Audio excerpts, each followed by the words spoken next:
Hi everyone. You'll notice that we're not starting our devotional today in our usual place. That's because today I want to talk to you about ritual. And I wanted to share a ritual that is meaningful and part of my daily life with all of you. Have you ever seen one of those memes in the internet about coffee? And most of them go around something like, how your day doesn't really start until you've had your first cup in the morning. I love it. I love drinking it. I love making it. But to me, it's not just about, talk to me after my first cup. It's a whole ritual. And today I wanted to share that experience with you as we talk about today's devotional. So here's, I want to show you what I do when I get to the office in the morning as we go through this. Welcome to my office. First, we check that there is water in the kettle that we're going to be using, and after that we go to over here where I have my beans, and we'll pick the bean. And today I feel like something light to get the day started, so something fruity, citrusy. Tanzanian pea berry, let's go with that. We'll come over on this side, and let me just put this here to make it easier for us, and we'll get started. All right, let's make some coffee then. We're gonna start with the grounds that I picked out. We're gonna measure exactly 14 grams because that's what I use for an 8-ounce cup in the morning. And once we got exactly 14 grams in there, we're gonna now grind it. And it's a little bit loud, so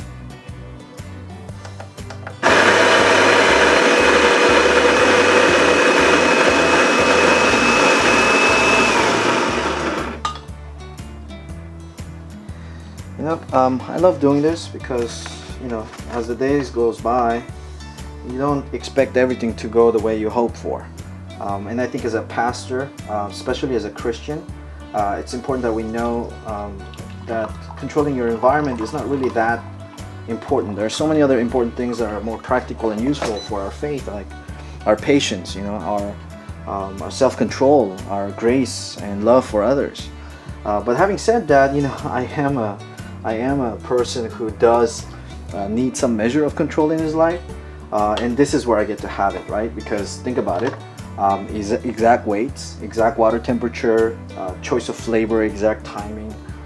So I get my dose of, sort of like this control in my life. But it's not just about the control. It's about what's happening right in front of me. Coffee on its own, the beans, they smell nice and all that, but they don't taste that great. They taste quite bitter actually. And water is just, same old water that we know. I mean, it's a life-giving liquid that really sustains the planet, but it's just water. But when they come together, it just produces this amazing liquid, this magical liquid that pretty much is fueling the entire modern world as we know it. And I get to see a lot of my faith experience in all this as well. Because when I realized that just like this, when God's words, the living stream of God's words poured into my life, it reacts. It reacts just like the coffee reacts with water. It reacts with everything within me, and it ends up producing a great result, an amazing result that ends up blessing so many others around me. I see, I get to be reminded of that in the morning when I come and I make my coffee. I get to experience a few things, but I get to be reminded of that, so that I can start the day with coffee and scripture. This is how I make my coffee, and this is ritual. Let's go and share the devotional for today. As soon as the coffee finishes. Rituals can be powerful, and because they remind us of something important in our lives. My coffee is a way of reminding myself of something that enables me to be a better version of myself, and that in the same way that I need coffee in the morning, my spirit, the one who I truly am, needs God's words to get the day started. Now, can you imagine the effect that a ritual like communion had for the disciples who were present during this very special meal Jesus shared with his closest friends? Today's devotional comes from Matthew 26, verse 26 to 29. And I'll read it for you. While they were eating, Jesus took bread, gave thanks, and broke it, and gave it to his disciples, saying, "Take and eat. This is my body." Then he took the cup, gave thanks, and offered it to them, saying, "Drink from it, all of you. This is my blood of the covenant, which is poured out for many for the forgiveness of sins. I tell you, I will not drink of this fruit of the vine from now on until the day when I drink it anew with you in my Father's kingdom." As Jesus surrendered his life for the world, he wanted his disciples to remember what he was doing, why he was doing it, and how they should be impacted by this meal. This is my body, this is my blood. I imagine that Jesus' words became so much more real for the disciples as they hear later on the accounts of the way Jesus' body was lashed and torn apart, how he bled all the way carrying the cross to the top of the hill where he was crucified. And I'm sure they heard how they pierced his side and water and blood came pouring out. And to know that Jesus' body and blood were sacrificed for them, I mean, just like it was for them, I think Jesus wanted this meal and this communion really to shape our lives today.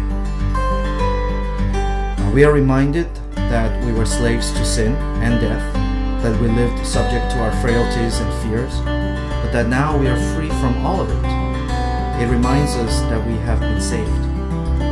It reminds us that someone great, holy, and blameless died instead of us. It reminds us that Jesus offered this meal to his closest friends. As we are now given the same meal, it reminds us that we are called Jesus' friends. It reminds us that when someone dies for you, you not only live for yourself now, you live for yourself and for the one who died for you.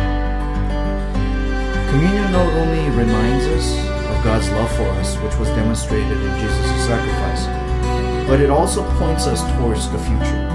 Jesus indicated that he was not going to drink from the vine, the cup, and he wasn't going to eat from that bread until the kingdom of God comes. He's saying that he's going to be present in our lives.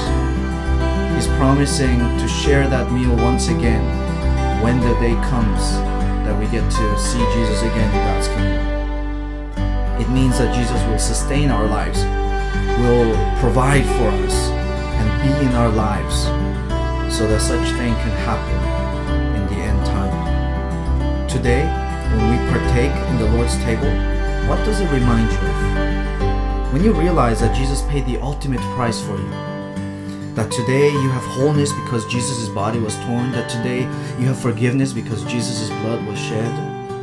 When you realize all of this, how does it shape your identity? I would like you to carry this thought, reflect upon it, and I will see you tomorrow.